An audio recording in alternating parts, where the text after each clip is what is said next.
Testing.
Is there a motion to approve the Lewiston Administrators Association contract as discussed in executive session? I'll second that. All in favor? It's unanimous, that passes. We will resume the agenda with agenda item number 5, consent agenda. Are there any items on the consent agenda that members would like set aside? Seeing none, the consent agenda is adopted. Agenda item number 6 is public input. Members of the public may address the school committee for up to 3 minutes on non-agenda items now and on agenda items later. Comments that pertain to staff, personnel matters, or a student issue should be directed to the superintendent or the appropriate staff member of Lewiston Public Schools. Public comments shall be directed to the school committee and be brief, not repetitive, and related to the matter at hand. Before starting, please state your name, address, and affiliation to Lewiston Public Schools. Matthew D. Akron, Ward 4. 3 weeks ago, I stood here and asked you guys to become more transparent in how things are run and voted on. I pointed out the public right now has no idea what you just agreed to move forward in your consent agenda. Why? Because short of the minutes from February 3rd, which are published in the online packet, from your rationale for tonight's meeting, it lists there's a business document, the minutes, and a personnel file. Personnel moves. Now, I know if it was confidential and privileged information, that's what your executive session's for, so you can't be using that for consent agenda. And if you read your minutes from the 3rd, those same personnel options that you agreed to that night are now listed in the minutes. So why aren't they included in the packet for tonight? They're not. Not the online one, nor is the business document in the packet published anywhere online. Also, as Councilor Harriman can agree, at the City Council meeting, besides the councilors, the public is also granted the right to remove items from the consent agenda, to request more information, an explanation on why it's there, or to offer their opinions on why it is or isn't being done the way it is. Here, we the public have no ability to question or ask for that, besides after it's already been passed by you people. Then let me use the last meeting for something. We went over to the financial audit with the auditor. Was there any good reason why that information was not put in and published on the online packet?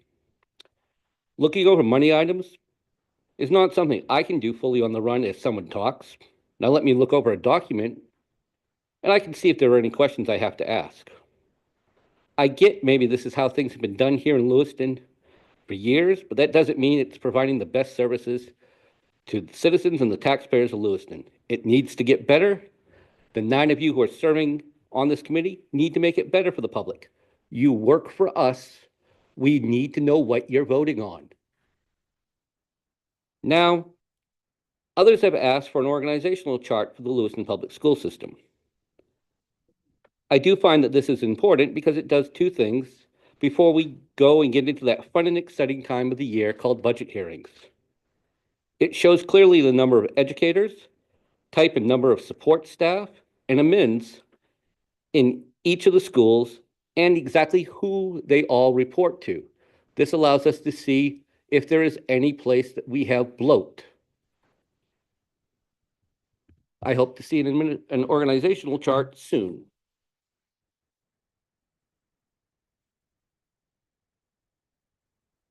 Ronnie Parody, I'm back again. I'm here again to talk about policies.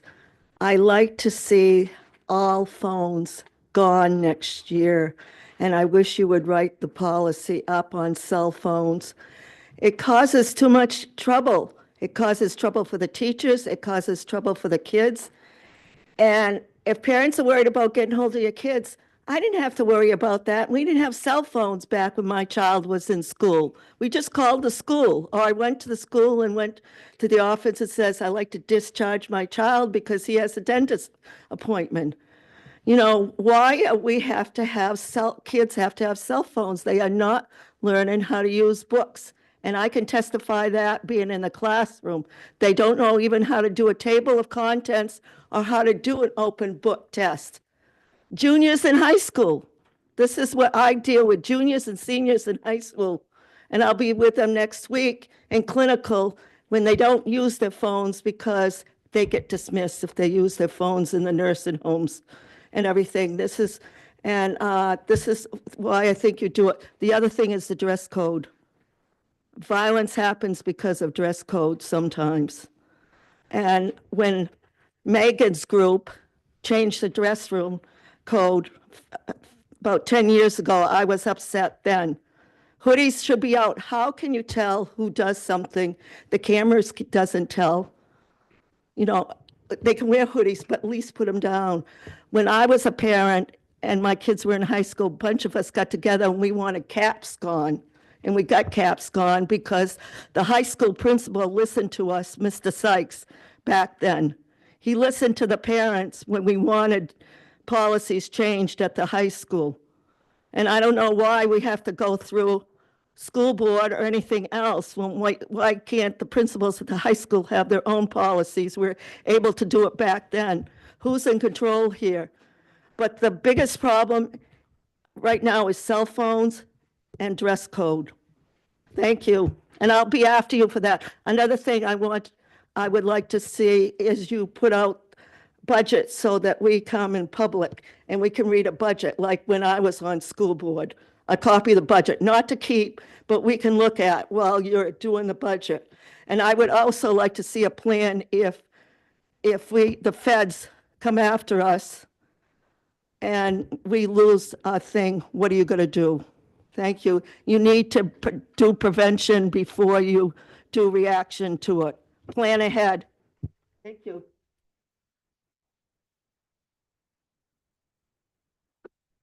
Any other members of the public like to speak?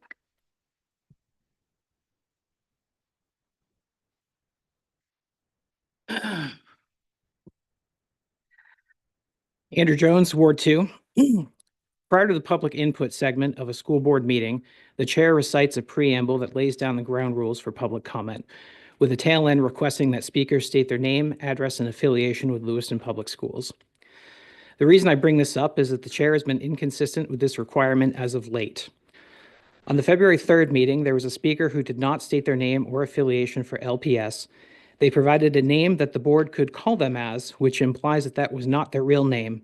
They also failed to provide any connection to LPS, such as an address or ward, just that they were a concerned community member.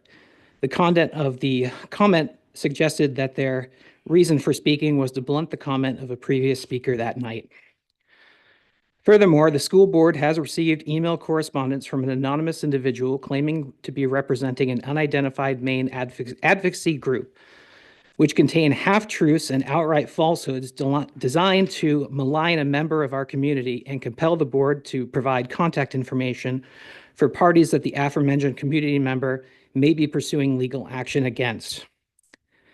Member Bowden responded to request the identity of the individual and their connection to LPS, as is customary for those interacting with the school board. The individual refused to put their name to their words, citing the political climate, and rebuffed Member Bowden's request. The chair also responded to the email not to reiterate the request for identification, but to praise the anonymous speaker and to insist that Member Bowden's statements do not represent the views of the majority of the committee. I wasn't aware that the committee places value on the words of anonymous cowards who engage in McCarthyism about members of the community and post their home address and phone numbers online. If that is the case, then shame on this committee. If not, then I'd point out that the statements of Megan Parks do not represent the views of the majority of the committee. Lastly, I would insist that the chair and the committee demand complete transparency when interacting with the public and refuse to engage with hapless punks and witless bullies that libel members of the community that they don't agree with. The public deserves to know who is addressing this committee, and that is why the preamble that the chair recites every meeting is written the way it is. If the chair is unable to fulfill this obligation, then I insist that the committee raise a point of order and consider options to hold the chair accountable. Thank you.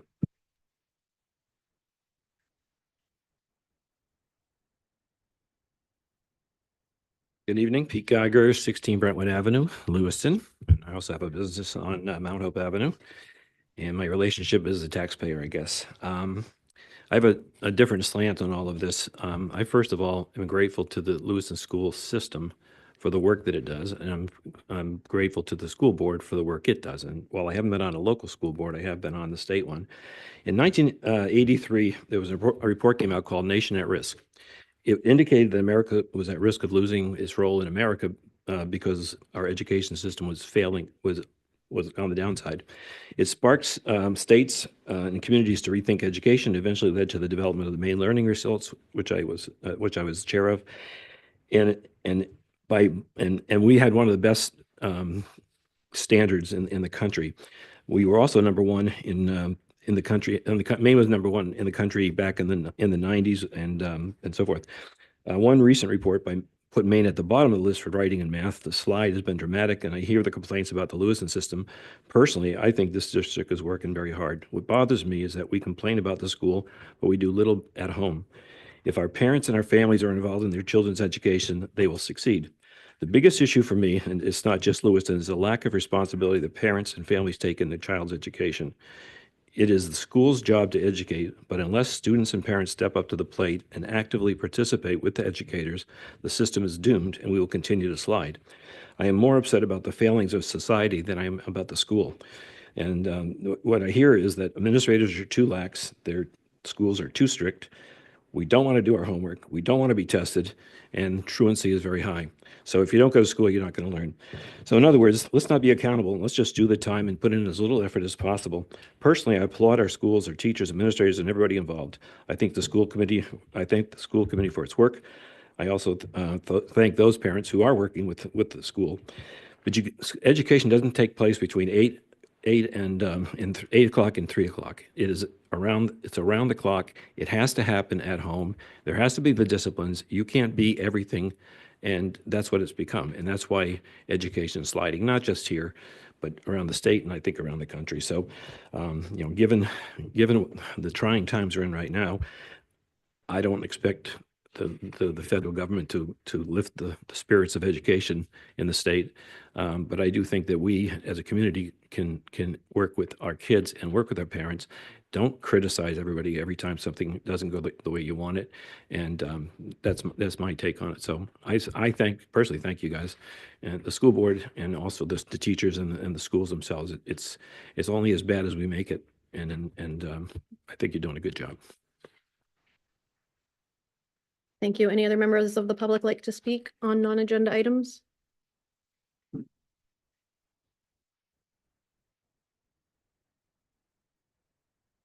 Can I have a second?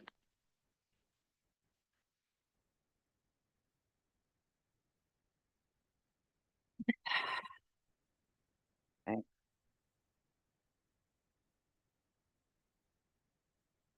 Just push the button, right? It's already on. All right, where's my timer so I know how much time I have? All right, all right. I am a former resident of Lewiston, Maine, and I come here in absolute disgust, and I'm embarrassed for this panel in front Could of you me just right state now. your name, please? Thank you. My name's Jamie. Megan, you're very well aware who I am. Right, for the very- public, we have to Okay, have it for the I'm public. Jamie. I'm a former resident because I got pushed out because I was stalked. This right here triggered everything for me. And this was the posting in the paper or wherever it was landed where you were involved with a group of people and harassing people. I'm standing before this group right now and directly accusing you, Megan Parks, of being involved in the house next door to my house that was involved in illegal activities. I'm not done.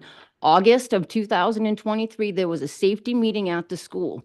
I waited out in the parking lot and literally watched the man that was stalking me walk in that parking lot. I have a picture of his car. You defended those people, that there was the actual group that lived next door to my house that was stalking me. Megan Parks, you were defending them. I want an investigation open into that, please. This has everything to do with school. Janet Bodine, okay? On September 1st, 2021, you called my phone and we talked for 2 hours and 13 minutes. In that phone call, I would like an investigation launched into what that phone call was about. In that phone call, Miss Janet spoke of her connection with the Lewiston Police Department and also how she and the police did stakeouts to get rid of a former employee that was on the school board. I think we need to talk to Colin. But in that conversation, Janet, and don't test me, I have all the proof I need. I have ample evidence, and I'm going to be pressing charges on you people. You told me that there was, and I have emails to prove that I emailed you twice and you absolutely neglected to do this to me. And I'm speaking of this now because in 21, I got shut down and wasn't allowed to talk about it. In this phone call that Janet called my house, she told me that there was an inappropriate video that involved a former school board member, and Mr. Langley knew about it. When I emailed you again and questioned you on that, you changed your story, Janet. You need to come forward and you need to be honest, Janet. It's a yes or no, whether you made that phone call and said those things or not, because you know the proof that I have. Then I'm also accusing the city hall involved in this. I would like to speak to Mr. Brian O'Malley right now. I would like the district attorney called as well. Because Mr. Harriman, I'm blatantly accusing you too for having stalking on myself as well, as long as with you and another member of the city council. And that's up. I'm asking that this meeting be adjourned and that these allegations be addressed. There's a video that I'm talking to everybody, that Miss Bodine said that you. Mr. Langley knew about. That was one of the school board members Are back there in any other members of the 2021. public that would like to speak? Your time is up, ma'am. Are there any other members I'm of the speaking public? of actual porn that the Yes. superintendent knew about and that you just want to pass off and ignore. The time limit is up. Are there any other members of the public that would like to speak, please?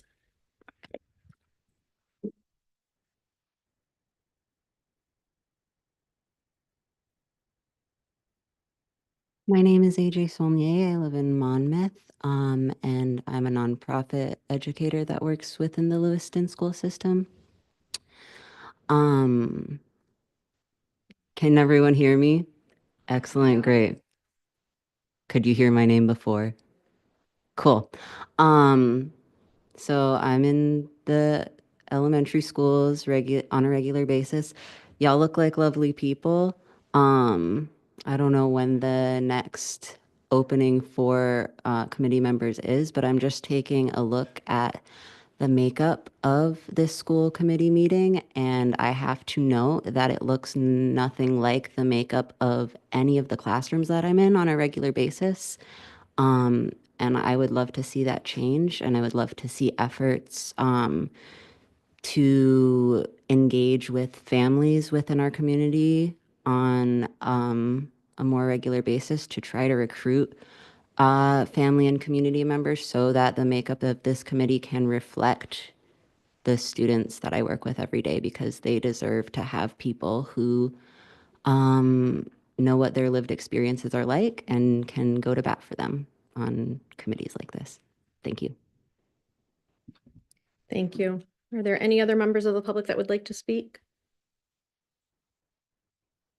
Seeing none, we will move on to agenda item number 8, which is to receive the school committee self-evaluation.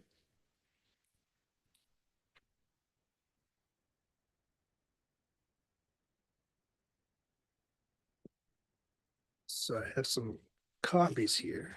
We could pass them out.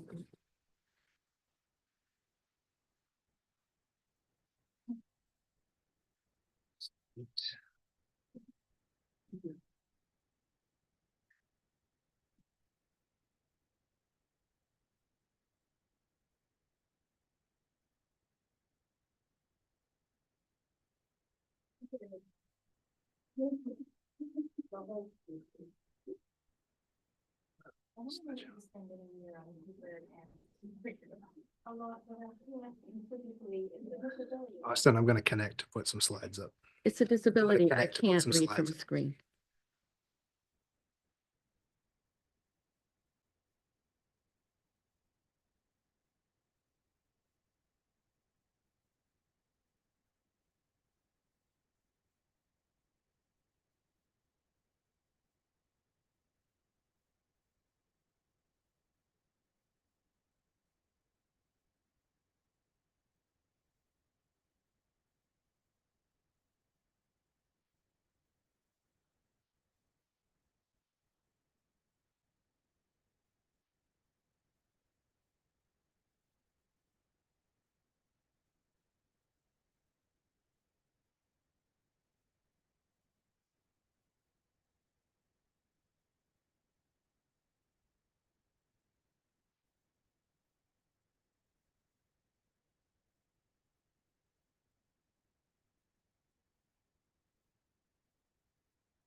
So as a goal annually, which sometimes doesn't occur because the process can be a little cumbersome or challenging.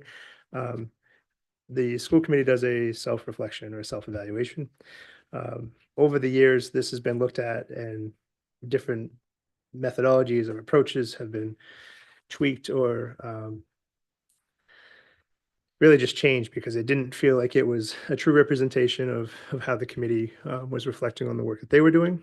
But to that end, I have a slideshow that is going to walk us through a process that we can use to just to look at this. But it involves some read time or look time and then some response time. I'm happy to do this in any way you wish, but this was a method that I felt like might give us some process to things.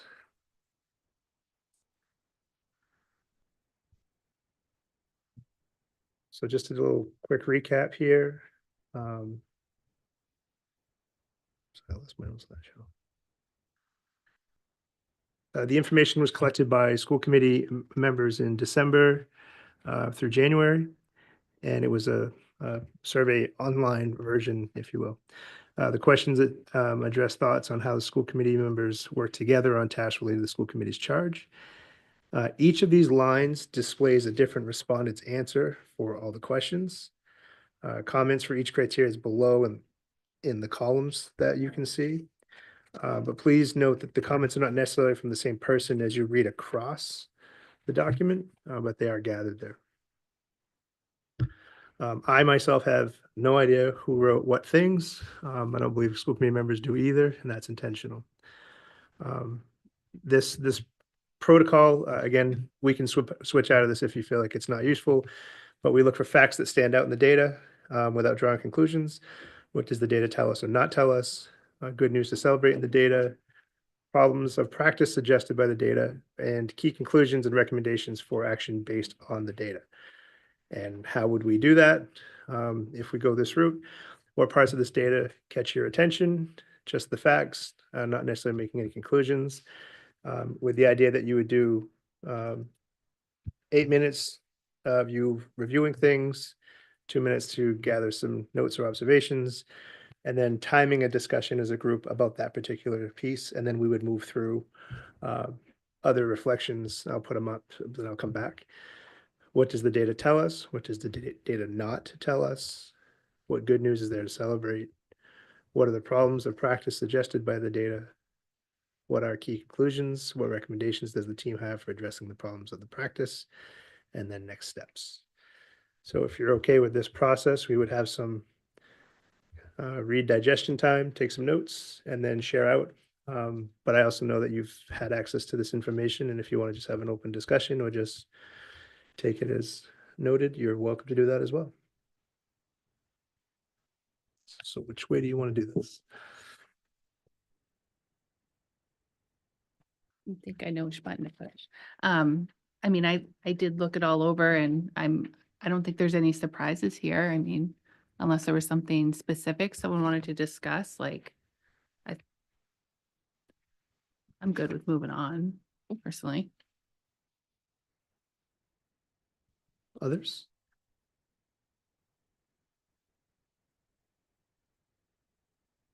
Some things that kind of stood out for me as things that are reported to not be going as well are it seems like basically the planning and the ongoing development.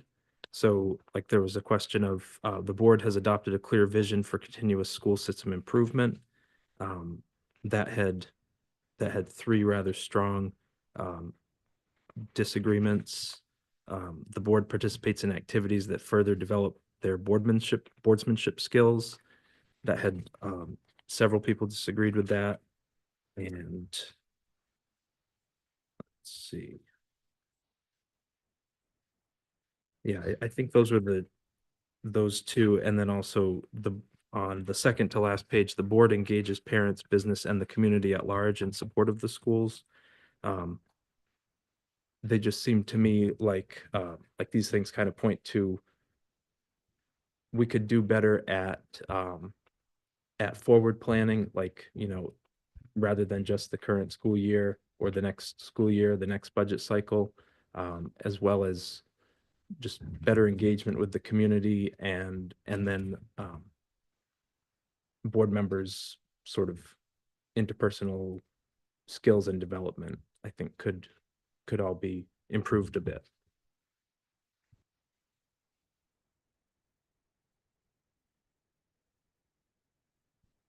I was going to say, not to mess up your suggested process, Jake, but all these things I do think seem relevant to what we'll likely get into with the retreat items. And maybe is kind of a good grounding. Yeah, and that we'll kind of be talking through a lot of it. Hopefully, at least some of the points that stand out to me, I think I was hoping to talk through in the kind of workshop retreat time period regardless. So I don't know if that affects how we want to proceed. Yeah, I just want to have something in case we needed a process. Sue helped me put that together real quick, and we don't need to dive into it that way. Jake, you want to speak louder, please? Are there any questions about document? Not a question. I was just gonna say, there are some columns that are mostly green, and I just wanted to make sure people took note of that. Clearly, we don't have to spend a lot of time thinking about that, but there are maybe a third of the columns that are mostly green, and I think that's a good sign that we need to put a pin in and remember as we talk about the things that are pink and yellow. Yeah, so I want to agree with member Eames. I think the one that I find most strong, or the one that I'm most proud of, is the board celebrates the accomplishments of students and staff, and we all said always and strongly agree. So I think that is one that we should be most proud of, because I think that we, as a district, we do a great job of that. So I also wanted to recognize that as well. And visually, this layout is much better than what we've had in the past. This is much easier to follow than, yeah, so I appreciate this. I don't know if that was you primarily or Cheryl, but whoever did it, I appreciate it.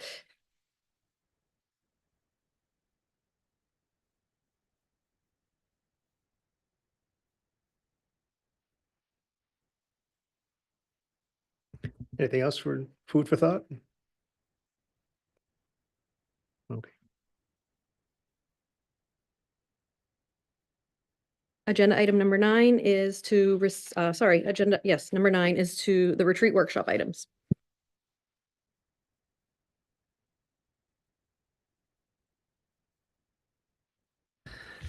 So as you know, annually, we try to do a retreat. People have been very busy. We've had some student disciplinary things to take care of that we have prioritized for school safety, so it has limited different times to meet.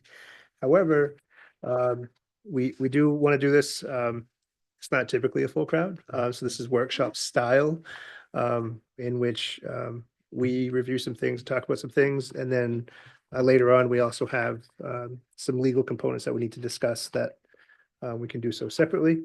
And I just want to pass out a few of these.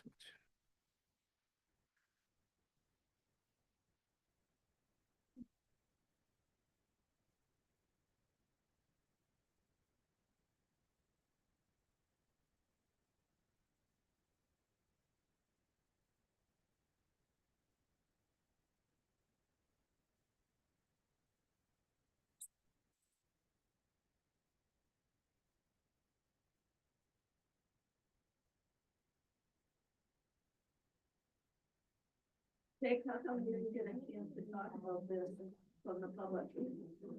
I didn't give us a chance, each subject to talk.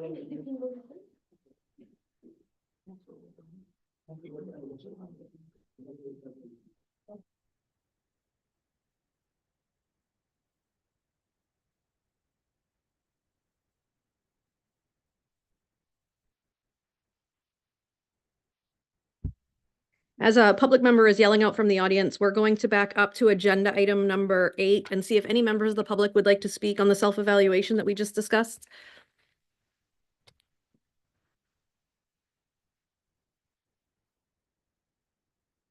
Well, I'm loud enough. I'm loud enough anyway. Ronnie Parity, as you know, Ward 6. Why doesn't the public get some of these evaluations of you? And this is what I'm questioning.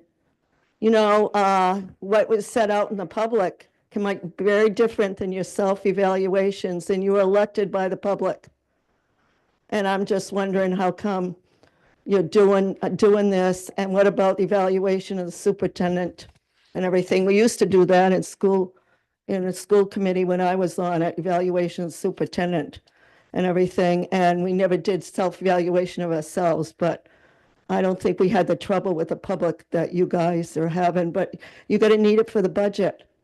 I'm telling you, there's gonna be a rough, you guys have it rough, and I don't envy you at all.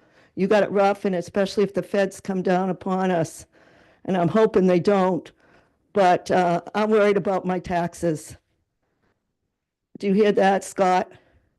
Okay, I'm worried about my taxes, and I'm worried about all my friends' taxes, especially the seniors with fixed income. How much are you guys thinking about it? And that's why I want it public, and I want it written, that we can see it as public, so we know what's going on, please. Thank you. Is there anyone else interested in speaking on the self-evaluation? Thank you.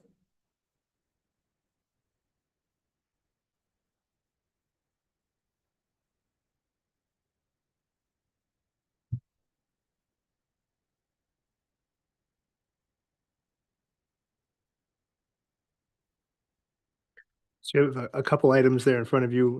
One of them is our existing mission, vision, and strategic priorities, something that we review every year. You vote these in, and they last a couple years, and so we're at that time where it's a good thing to review again.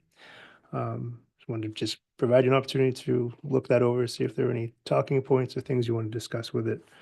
And we can certainly return to this at another time if you wish.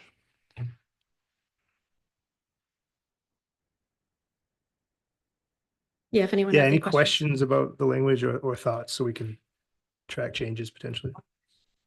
Yep. Member Glant. Yeah, I quickly read over this. I see well-being, relationships, instruction, equity, and pathways. I guess instruction has a little bit of the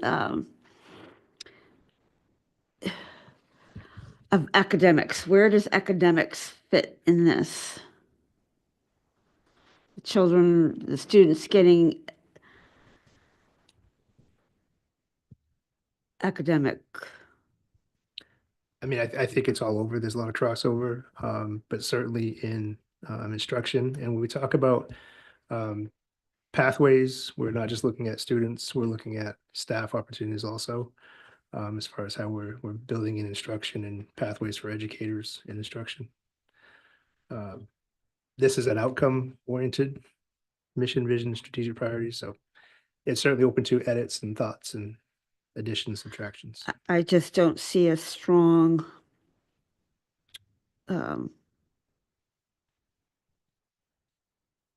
academic excellence, providing academic excellence or so, in that kind of language.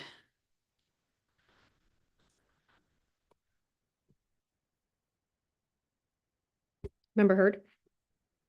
Thank you. So I brought this up as a future agenda item and I was going to bring it up again tonight, but the mission of talking about every student through a community that champions belonging, learning, empowerment, and active participation. We talk about connections with caring adults promote student engagement and learning. We're talking a lot about engaging students and requiring participations and stuff like that. And I have mentioned it before, that I'm concerned that we're not engaging our students are not engaged, we're not actually teaching our students what they want to learn or what they're interested in or what they're passionate about, because we're constantly teaching to a test. And I feel like I'm a little less concerned about the academic part of it, and I'm more concerned about that we're preparing our students for the future and the world that they're going to encounter when they get out of LPS, and what they're interested in and what makes them tick and what engages them.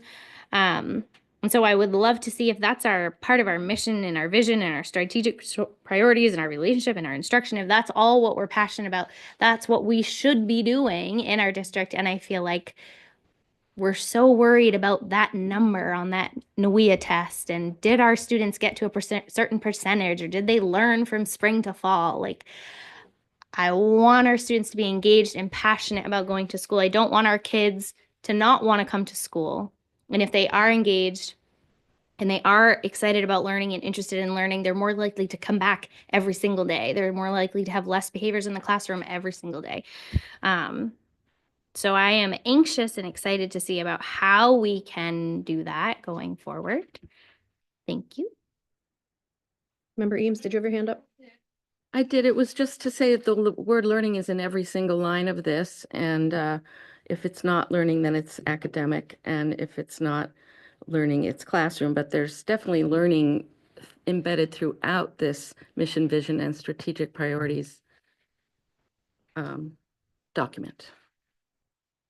Thank you. Member McLaughlin? Yeah, I do have some thoughts on this. I think I asked when we first had our first retreat, so December, I think December before we even started. I think my question was my same question now, which is how do we know if we have achieved these things and if we are moving towards achieving those things? Usually, in kind of adopting a strategy, you would try to attach some set of kind of time-bound goals, things to kind of orient around, potentially like what, this could help answer member Glant's question as well. Something like, here's an academic outcome we want to shoot for. Here's kind of post-graduation outcome we want to shoot for. Here's a safety thing we want to shoot for. It could be a number of things. Usually try to only choose, maybe 3. It's kind of big picture things. And then, break out these strategic priorities a little more clearly in terms of and here's the steps that we are taking to achieve those things. And I say that because I think pretty much everything on here is good. But I feel, even just for myself as a school committee member, and this does tie back to the self-evaluation thing a little bit, this whole time have struggled to feel a sense of what are we all working towards, and how do we know if we are doing it successfully? And I think, I just kind of suggest, a few goals, action steps, et cetera. That's actually a lot of work to come to agreement on those things. In addition to, in some ways, it's not that this is easy, but it can be a little bit easier to have these more broad-based mission and vision, in part because how much does this change what anybody is doing day to day? I mean, that's kind of a negative way to put it, but it's just when you start to associate specific things we're all trying to orient around in terms of, all right, by 2030, we want this for graduation, we want this for post-graduation outcomes, et cetera. Then you start having to, shift things here and there and identify up front. It's like, here's what we think will work to get there, or here's, stuff that we need to not prioritize right now. So I say that not thinking that we're going to come up with all that tonight, but I just want to put that out there as a thought of how to kind of flesh this out a little bit. And I think that might help some of the other kind of issues that we were trying to address. So I just want to put that out there, see what other people think, and see what you think, Jake, and others. Oh, I like it. I think we should have that, and that should be something that you all help build. And I think it should be it is part of the self-eval of, did you reach your goals in areas, and as a school district as a whole. So yeah, I'm all for it. I think where we can get into the roadblock is if you decide, or we share, these are the ways in which we're going to get to those pieces. If they are not funded, not supported by the next group, you get into that conundrum of longer term goals, but I would like to see longer term goals like that in play. I agree with you. Just like as a warning, with a previous committee, we established like measurable goals, I think, which is what you're saying. And I think we ended up with like 36 measurable goals, which was just like an overwhelming document. I have that somewhere and I can share it with you if you would like to see, but like that was the goal, was to work towards having measurable goals so we can see the progress. And then it sort of got out of control. I've read Auburn's, I don't know if it's Mission 2030 or Project 2030 or whatever it is that they have. And I like the way that they have that laid out, because they're like, by this year, we want this done. And by this year, we want this done. And so something like that, I think, would be really well received by the public and the committee. So we can sort of see where we're at those mile markers. Member Bowden? Thank you. So at the end of the day, all of this, I mean, I'm just wondering, are we asking our teachers, our educators, like how they feel about our mission, vision, strategic priorities? Do they feel like they are accomplishing what we are tasking them with in this regard? I mean, we do this self-evaluation with similar questions. Do we give our teachers a self-evaluation? So not on this particular Okay. piece. Like teachers reflecting themselves if they are doing this. Is that- Right, or their school as a whole, if they feel like their school is, accomplishing these visions. So I just didn't know. I mean, if I agree with what Member McLaughlin said as well, and if we're almost looking for a benchmark of like, okay, are we achieving this, right? Like how do we figure that out? And I think probably going directly to the source, to our teachers, and asking them is a good way of gauging it, and maybe seeing where we need to improve on, or, if there's something we need to tweak in this. I think they'd be the people to question. As far as tweaking this language, this was developed by committee work with lots and lots of inputs over time. So that's how that got developed. It wasn't just Jake's writing that got approved years ago. But I do think it's an interesting question, because if we did have measurable outcomes or targets, at least, we could be reflective with staff of how did this year, how did this term impact specific targets that we have. I think it's a good idea. Any other thoughts? Nope.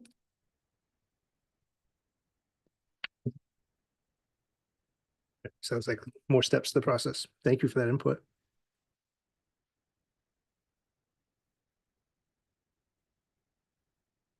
Next up, which I think is a piece of business for you all to consider, are subcommittees. So right now, I listed them out. But I think we need to talk about this ad hoc school behaviors and safety committee. Those were my words, but I think the general consensus from the committee was to have something along those lines to take a deeper dive at that work. There is a lot of work happening with that, so we want to make sure we're sharing that with you also. But if that ad hoc group is going to form, we would need to know who would be the chair, who would be on it. And I think it'd be appropriate to discuss a little bit of the charge of that group. And then that group could maybe formalize that charge and bring it back. Member Hurd? Thank you. You forgot the Health and Wellness Subcommittee on that list. Oh, yeah. Also, like to mention, multicultural subcommittee. Yeah, it's been brought up before, I think with support, but it hasn't been voted on or inserted yet. But I'm happy to add that if you'd like.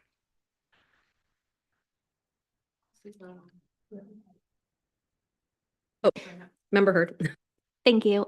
Also too, talking about the chair for each committee, is that something that's voted on by the current committee members, like at their committee meeting? Like, how does that get decided? So you can go through a vote process. Usually there's someone that's really interested in being the chair and it can just be decided. But you can vote as a group. And there is a policy that guides that. I did add policy to here. And do you also want a multicultural subcommittee? Okay. I mean, it's been mentioned, but this is when we would do that. We had a cultural competency committee many, many years ago, which I think sort of aligns with it. So I think it would be appropriate to bring that back.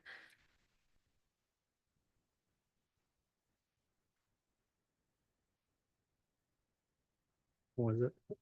That's a better name. Cultural Competency Committee. I mean, multicultural competency too, maybe. Does it have the same? Well, we would decide what the charge is of that committee. So it doesn't really matter what we call it. We decide the charge. Yes, member Heard. Thank you. So I just have a question regarding like schedule and time frame and stuff like that. Where there can only be so many members on a certain committee at a time. How many subcommittees can you be on?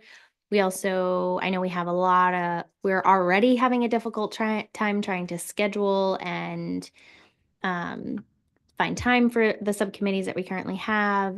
That also means time that you and Karen and Bill and Sue are then taking time to be on for each one of these committees. Like, I'm just wondering if there's any way that some of them we can maybe combine some. And I don't know how you would do that, but I'm just thinking like time frame and, what we're looking at for a schedule. How do we make the most of every committee instead of spreading ourselves like super, super thin? It is a thought of mine, and I don't mean to be hesitant about a specific topic, but right now I'm seeing 8 different committees. And if you want to meet monthly, that's usually off hours. That's 8 nights. That, am I missing another one? Yeah, the Pathways Subcommittee. Here. Okay, so make that 9 subcommittees. 9 is a lot. What my fear is, if you have too many committees that can't find the time to meet, when we already are meeting twice a week, oftentimes, much of nothing really gets achieved because you don't have the time. To that note, I think you could probably kind of collapse finance and facilities and call it that, because so often we're talking about facilities and finance, like very similar conversations. And I think it's similar groupings of people that are in those committees. I think there might be some overlap, but not fully. Which committees are required? I know that at one point there was a requirement that we had a certain committees were required. Do you know what those are? Yeah, I believe policy, negotiations, facilities, and finance are required committees. Don't quote me, Facilities but I and believe they are finance, okay. required. I think the health and wellness is also required per our. It's connected to funding for things like nutrition, so. Go ahead, yeah. Could health and wellness be connected to the safety and behavior committee? Because that's part of the implication, right? That behavior is better if people are healthy and eating well, et cetera. Has health and wellness been primarily focusing on like food, nutrition, that kind of stuff? Yeah. So we've been talking about like our lunch program, what our students are eating, what's allowable to be brought in during like parties or special functions and stuff like that. Nutrition for our athletes, how do we get them better fueled for their games and the programs that they're going for, mental health in our building. So I don't know if that really falls in with school behavior and safety. I mean, it really, I feel like you're trying to smush two things together that don't really go well together. Are you able to send us out the charges for the committees that exist? Are those actually written anywhere? And if not, we should probably work on that. I think it's Because that would help with appropriate to- finding where things could be combined Yeah. based on their charge. I think every group would need to revisit their charge, and that Okay. should also come back to the committee so that you are aware of the scope of work that you're asking any individual group to do. Like policy committee, we know we're reviewing policy, like that's pretty basic, but on some of the other ones, like knowing exactly what the goal is for those committees would be helpful. I don't know if this would be like too big, but what if we combine the pathways with the curriculum because they seem to kind of go together? And then I was also thinking this new ad hoc school behaviors and safety where we haven't come up with a charge for exactly what this is yet. What if we combine that with the multicultural committee and come up with like something unique? Just from what, why am I blanking right now? What is his name? Who used to be a school committee member and Jama, thank you. From what Jama said the day that he came and spoke, I feel like there is a lot of overlap between like what his intention was when he requested the cultural committee, the multicultural committee, and sort of the school behaviors and safety. I don't think it's completely the same thing, but I think that there is some overlap there, so that is a possibility. As long as we're trying to do such work, then yes, that could do it. The curriculum committee doesn't really meet as a committee. We meet with the school workers who are trying to change their curriculum. So we don't, Donna, we've hardly ever, I think we had one meeting maybe all year where we're actually like the curriculum committee in one room. Mostly we're in with the teachers and the coaches making their changes. So putting that with pathways would give it a center, would give it a set of people to meet with, not just Donna and me. I have a question. Yes. When can we retire from a committee and when Now. can we? Okay, So typically, when you start the year, you do these, you can add a committee at the will of the committee anytime. And you can also, except for the ones that are required, you can drop a committee. I think ad hoc is a friendly format for that, where you develop a charge, you do the committee work, you report back out, make recommendations, and then it comes to rest, unless you have more tasks. In those, typically the charge is pretty direct and something that can be researched, reviewed, assessed, and then a recommendation can be given.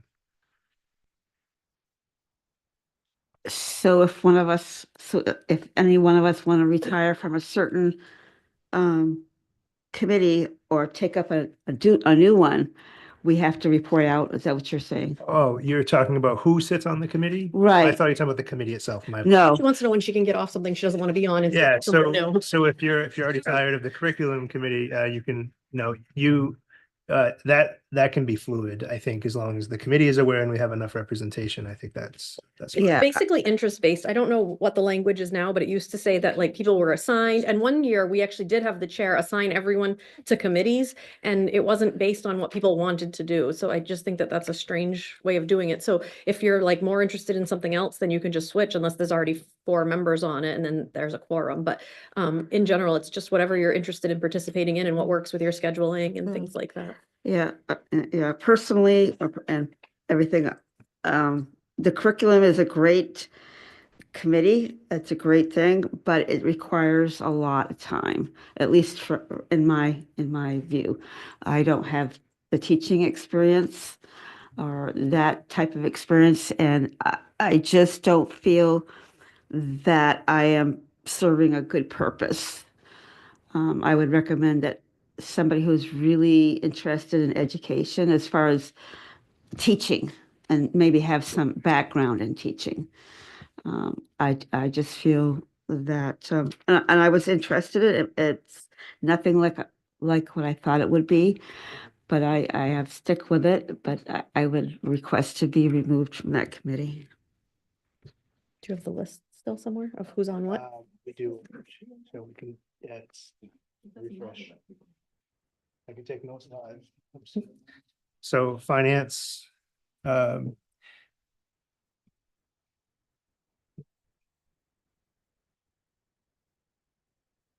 Let's confirm to Katie about something. so the finance committee has been Janet and Phoenix. And Greg, was that facilities? Negotiation. Finance is just. Okay. And are people okay with continuing with that? Are we combining? I was Are gonna we say, combining? and what if it's merged with facilities? Yeah, I don't think facilities is on that. I mean, Bill, is he He's still? way over here, over in the other corner. I mean, other than talking about LCIP, I feel like there's a lot of stuff that we talk about. I mean, yes, facilities does have to do with money because you have to have money and able to do the projects, but I feel like, I don't know, Bill, give me your 2 cents here. I'm fine with keeping them separate if you don't feel like there's enough of a connection. And just, you'd have 5 people on that committee if you were to roll them together. Well, that's what I'm trying to discern here is if we go that route, We who need should to be on remove it? someone. I'm okay with leaving it separate. I'm okay with walking away from it too, if you need someone to walk away. I'm not, I mean, negotiations takes up a lot of my time. So I'm okay with walking away from it, but that's only if you want to combine it. If not, I'll stay on finance. This is your call. Yeah, I mean, I'm happy to combine, but are you happy to combine? I am not You want- happy to. All right, all right. I just want to talk about facilities. I don't want the number part of it. Greg's like, I know where we're ordering our toilet paper from. You know. So it's just Phoenix and Janet? No changes. And that's enough. Yeah. And then facilities, we have Donna and Megan And- and Craig. Anybody else? I think that's good enough. Okay.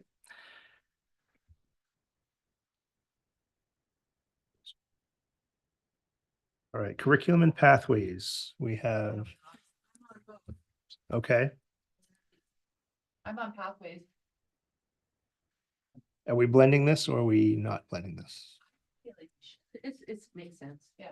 And then maybe, I mean, let me turn my mic on. I feel like we should combine this because I feel like we don't ever have time to meet with pathways, right? We haven't met in a really It's been long a time, while. but when we Probably- were probably meeting yes. regularly, we were doing some really good work. Mhm.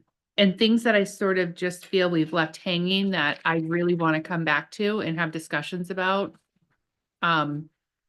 Around the credits that we're handing out at the high school, and how we're doing that and pathways. I mean, that's what it is. And so I really feel like that, ties in well with curriculum and I would love to see those combined. And- And if you're. And I'm still willing to go to those meetings with the coaches and the teachers as someone who does think about pedagogy and has some, history of that. So I could do extra duty while I'm on those 2 committees, Okay. plus policy, of course. And remember, Glenn, you said you're okay with not doing that committee this year. The curriculum and pathway, you're all set. Correct, but I am willing to take up any other. Okay. I'll stay on I'll stay on the facilities, and if other committees need more people, I'd be happy to do that.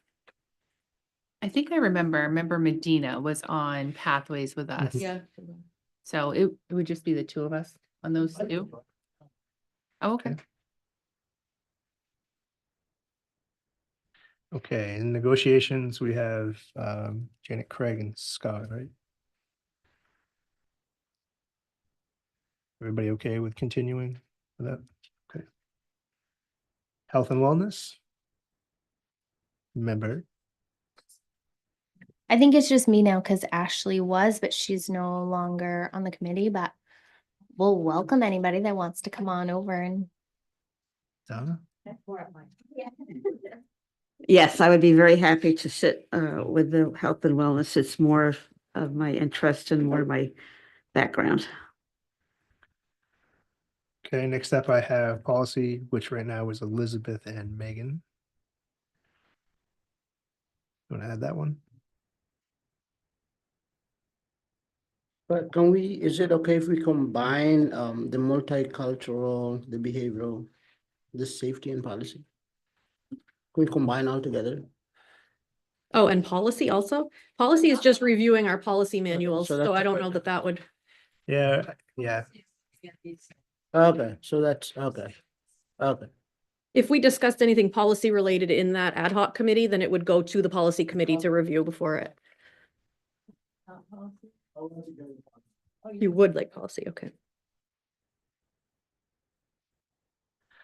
All right, so then the last two that I have listed are the multicultural and the ad hoc school behaviors. I'm struggling to see how we fit those two together. I feel like one is an ad hoc with what could be a really specific narrow charge, and then multicultural could be something that's ongoing. But I'm open to your input. Member Heard? Thank you. So I'm wondering if maybe we put those two on hold for a quick second until after we have the safety meetings and kind of hear what people are saying, what they're thinking, what they're, what the public and the community and other members of our community are saying. And then maybe we can have a clearer picture of what the purpose of those two committees should be and see whether or not we should combine them or keep them separate. I've gotten a lot, since we brought it up in November, I think it was, I've gotten a lot of feedback asking when we're going to start the safety committee. When are we going to do this? When is it happening? So I don't necessarily want to delay that any longer, just because it seems like there's a lot of public interest in getting this committee formed and starting to review things. But isn't the meeting Tuesday, tomorrow? Tuesday and Thursday. So it's not like Yeah. you're delaying it really that far. I'm just saying it kind of gives you a clearer picture of like what the community, what members of Lewiston want to see. So then you can kind of decide after those meetings, like, is this something we should combine or is this something we should keep separate? Member McLaughlin? One, I was gonna say, I mean, you could just have it combined as like a culture and safety committee. I don't think that's a crazy idea, but I was also gonna say similarly, I feel like I've told too many people that this committee is gonna start any day now to wait anymore. You're right, it would just be one more week until we have another meeting. So maybe it isn't, they would be ad hoc committees anyway, so it's not like people who are interested, we could do all the same steps right now, right? And then just, they might not meet until, the following week or later, right? That's certainly a possibility. And I also want to add, we don't just have a couple meetings coming up this week with community that we're helping to facilitate. We've met with community partners here in this room, or supposed to be in this room and it being a Zoom because of a snow day. We got great feedback from community partners. We also met with a group of high school students that provided feedback from those kids most proximate to some of the things that have been concerning at the high school. So work is happening. I guess I don't want people to think we're just waiting or not doing anything. There's definitely a lot of work happening. And as a selfless plug, tomorrow night we'll be at Montello. Thursday night we'll be at the middle school. Very similar presentation, but with LPD, me, some other folks sharing thoughts, concerns, strategies, what have you. Pretty big effort's gone into listening to people about what they are saying the concerns are, and then trying to provide resources for them and information around them. They're at 5:30 tomorrow at Montello and Thursday at the middle school.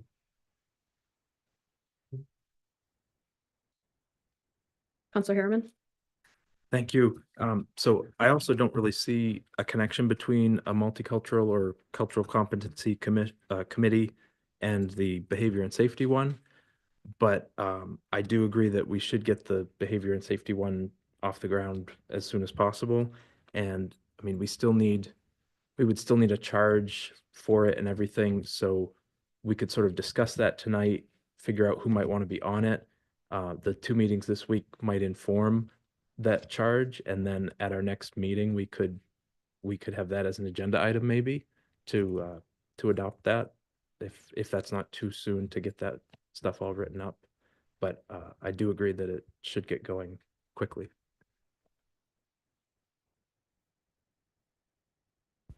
So who wants to be on the multicultural committee?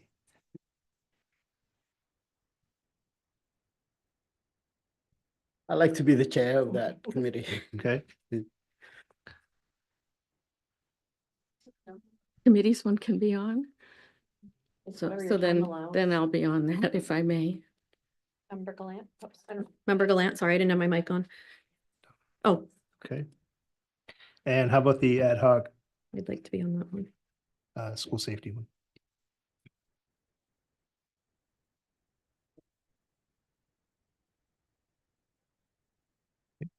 So what are we combining the multicultural with? Is it?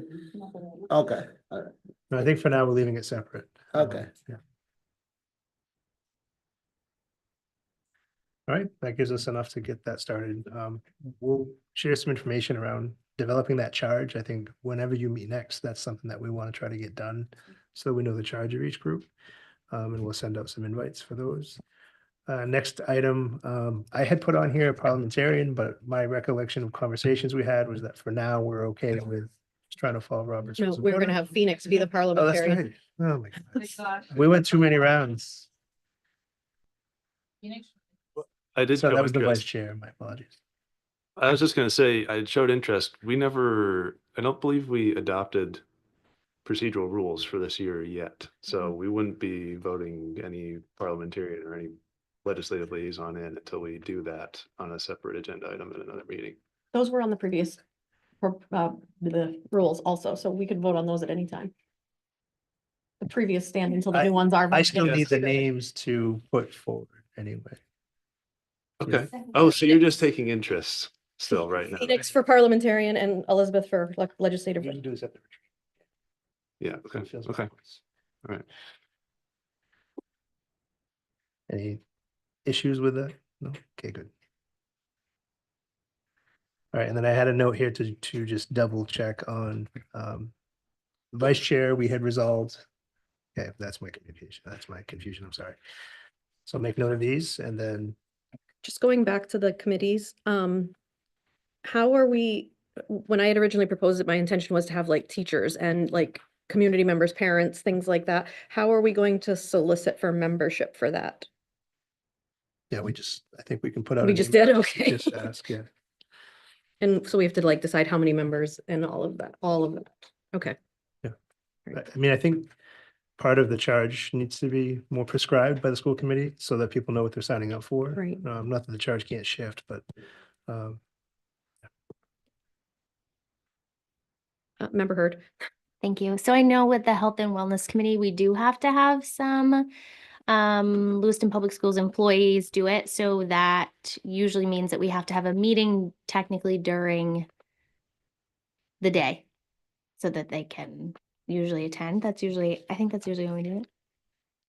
How does that work? Karen would be able, I feel like, to better explain how that works, but I feel like there's some like restrictions and like things that we have to follow in order for them to be able to attend. so in most cases, subcommittees meet off hours because of your availability. And we do not compensate people for choosing to be on one. It's voluntary. Sometimes like the new health and wellness might happen during the day because of limitations on who you have to pay to be at certain things, but you have to check certain boxes. So we do look for school committee members that are available at some points during the day. And I just remembered, state law requires us to have a dropout prevention committee and we haven't done that. It's been hard there was like changeover with principals and stuff and that made it sort of out there. But what are we doing about that? So that committee does not have to be a school committee, subcommittee. It has to be a committee in a district is what I understood. That usually lives at the high school because of high school students. So I'll put that on the list as something that we need to formalize. Who would like to be on that? Megan and Ema. Okay. Yes. I just have a question about that. It seems like that could almost be part of the Pathways Committee. It has But- very prescribed bullet points of what it's required to do. Okay, so it may need to live separately.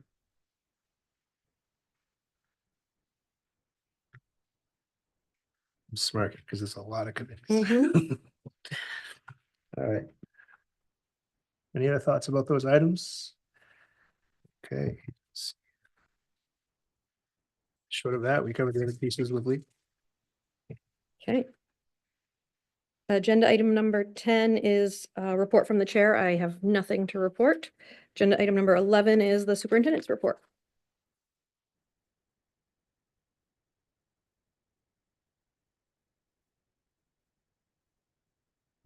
Just taking a look at some notes. So we shared the Tuesday, Thursday piece already. Again, tomorrow, Montello, Thursday, the middle school. There'll be a slideshow. A number of us there are available to share information. We have, documents translated. We'll have interpreters present. On Wednesday, I'm doing the town hall, really trying to listen to community around budget and what are the things they want to see come from schools and what things that they believe are important. I'm going to use Lexikey for that. That's that online platform that allows for multilingual participation where people can drop questions in. I can see them, moderate them and whatnot. So that is Wednesday night here at 5:30 for anybody who wishes to participate. And again, we'll be available online. We'll share the links and all of that. Just a quick question about that. Or if you could clarify, you're not presenting the budget at that meeting. I just got a couple questions about that. And it's a conversation about, related to generally, budget coming up, but it's not the start of the school committee's budget deliberations. Correct. I'm not presenting the budget moving forward, but I'll answer any questions people may have about the budget as I'm there. And if I can't give amounts yet, that's work the school committee will be doing, and we want to continue to share that out. But we did find last year there was some benefit to just Q&A, people asking for clarification, certain things, or why do you do this or why do you do that? But I also want to hear from people, what do you want from Lewiston Public Schools? If you have children here, what are you looking for their experience, their outcomes, and things that we can carry with us and try to anchor us in the work that we're doing with the budget and making sure that we're informed by the public and people who genuinely care about everything from their taxes to outcomes and wanting to hear their input. So that's what Wednesday night is about. It's really listening, but it's facilitated, and I'm prepared to prompt people with questions. But really want to do town hall style. Hopefully people will ask questions.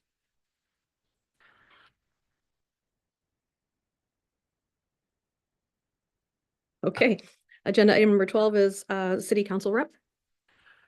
Thank you. So city council met last Tuesday, the 18th. The big thing that we discussed was the LCIP, the capital improvement plan. If anyone in the audience is unaware, it's separate from the operating budget. It's the big ticket items that we bond out and borrow money for over several years. So we had a workshop that highlighted some of the bigger items that are coming up. We got recommendations from the finance committee and from the planning board. They give a recommendation on that every year. And we had the first public hearing for it. Other than that, we authorized Public Works to post the roads for the spring for overweight vehicles. And we had a presentation by the assessor on a potential property tax relief program for seniors. His estimate was that it would be, or he and the finance director estimated that it would be about $956,000 to fund a program that would benefit. It would be seniors who are on a limited income, who have lived in Lewiston for a certain amount of time. It would be a benefit of $400 to $600, and that would be, as I said, close to $1 million to fund that. So that's something that we may consider in the future, but at this point, I think where we get that money is on everybody's mind. So it's just something that's, I think everyone would like to support that, but it probably won't be happening in the near future. Other than that, that's all I've got for an update. Thank you. Agenda item 13 is updates from subcommittees. Member Bowden. Thank you. So we did finally open up our negotiations with the ed tech group.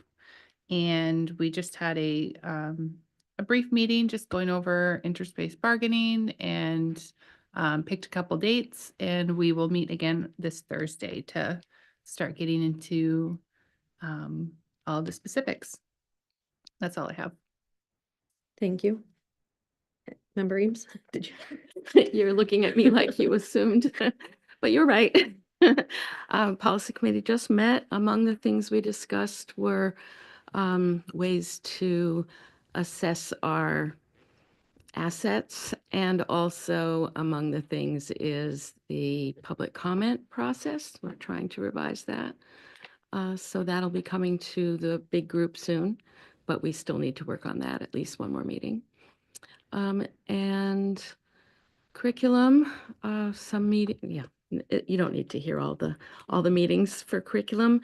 And I have met with the legislative delegation last Saturday, and I'm in touch with them regularly as the legislative rep.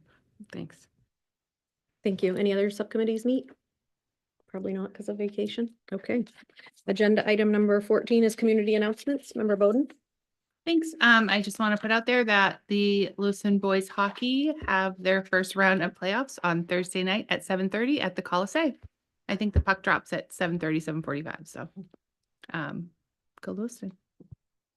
Thank you. Any other community announcements? Nope. Future agenda items. Member Bowden? Thank you. I also have one of those.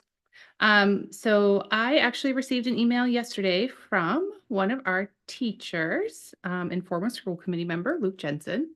And he sent me a long proposal that he would love to come present to us himself. It's great. And I'm happy to email it to all of you as I speak right now. I think he's got some really great ideas for the school district. And like I said, he would like to be the one to come and like kind of have the floor and talk about this with us. And so I told him I would happily bring it up and try to get it on the agenda. Is there a theme to said presentation? Yes.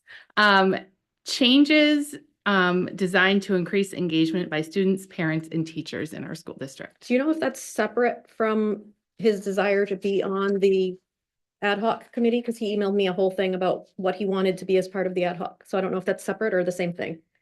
We'll have to talk after. We'll figure it out. I'm honestly, I'm not sure. It could be the same thing. But he worked on this over the last couple of weeks. He reached out to me and he emailed it to me last night, and it's wonderful. And I want to forward it all to you. And I think it would be a great thing to have him come talk to us now that he is a teacher in our schools, and he's been on the school committee and he's been a substitute, and he's worn a lot of hats in this city. And I just think he's got a lot of knowledge. So I appreciate what he did. So I'm going to send this to all of you, and hopefully we can get him in here to talk to us. Yes, I haven't seen it, so I'd be curious what's in it. It'd be great. Any other future agenda items? Member Gallant? Will we be discussing the future agenda items in our retreat? Is that something we'll be doing as well? Is talking about agenda items, future agenda items as part of our retreat? Sorry, you mean for a future retreat? No, maybe I just think the retreat is something different than what I'm thinking it is. What do you want to discuss about the future agenda items? Oh, okay. I mean, I could just say it. And I have said this, I think this is my third time asking for this, that our phone policy, and a second time of me asking about our dress policy.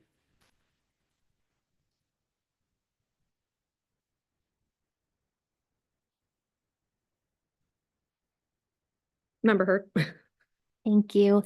So kind of going off what Member Bowden said and kind of what I said earlier, I would love to talk more about, I know we just kind of combined our curriculum and pathways committee, but how we're engaging students. And I don't know if this is something we can talk about at our workshop, or because I know we're running into budget season and I love you all very much, but I don't care to be here longer than we actually have to be with 2 meetings a week.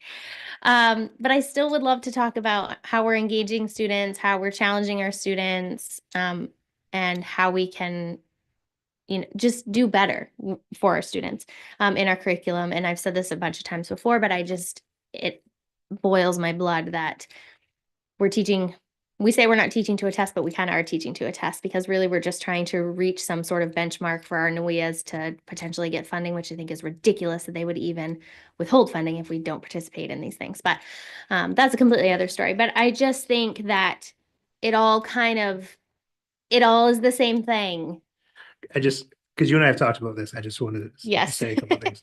One is, I wouldn't say that we teach to the test. We use the NWEA as a state of Maine required assessment that we have to give. And that has benchmarks in it that do measure annual growth. So it's not that we teach the NWEA test. It is the test that's chosen by the state of Maine for the universal assessment for state purposes. And yes, it's connected to funding. And the reason that it's connected to funding to say that so many percentage of your students, so do you know the number of tip heads at 92% or 93% of your students are supposed to have taken it? And if they do not, it's in statute that you could have your funding impacted. However, it's never been impacted, but we do get action plans and things like that where we have to do certain things to improve the number of students that are taking this state required assessment. So it does require a lot of work of our staff. I could think of a couple people I could have come in here and explain to you what it's like to chase kids and try to get makeups and retakes and all of those things done. And it's quite a lift and very frustrating at times, but that is the state adopted measure.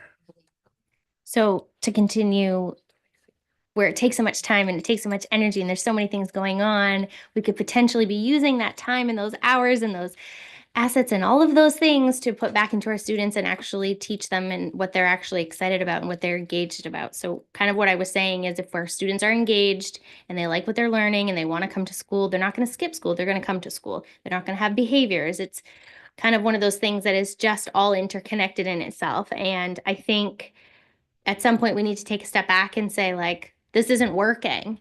And I know the state holds it over our head and says, if you don't participate, we're going to hold your funding. But they've never withheld our funding. So honestly, I want to play chicken with you and be like, come on, let's do it. I want to see it, because I don't see the point in it. I don't see a point in sitting our students in a desk for 8 hours a day and then expecting them to behave and learn in something that they're potentially not interested in, or in a way they're not interested in. I don't see how it's possible that a teacher sits in a class and teaches 19 students at 19 different learning levels. How the heck are they even supposed to do that?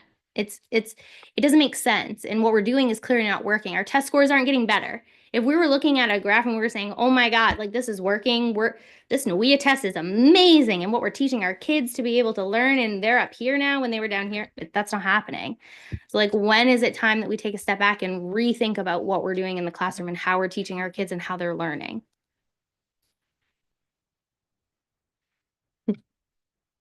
Any other future agenda items? I do have a question though. Because we have a policy subcommittee, I think any review of policies should be through the policy subcommittee. But I think if members have suggestions for how they would like to see it changed, they could share that, and the policy subcommittee could review those potential changes. Our last two iterations of the dress code policy were actually done by students. About 9 years ago, it was done by a blend of students from the middle school and the high school. And then it was a senior project for a student who ran it, the most recent change. And she did it as part of one of her senior assignments, working with a group of students from the high school.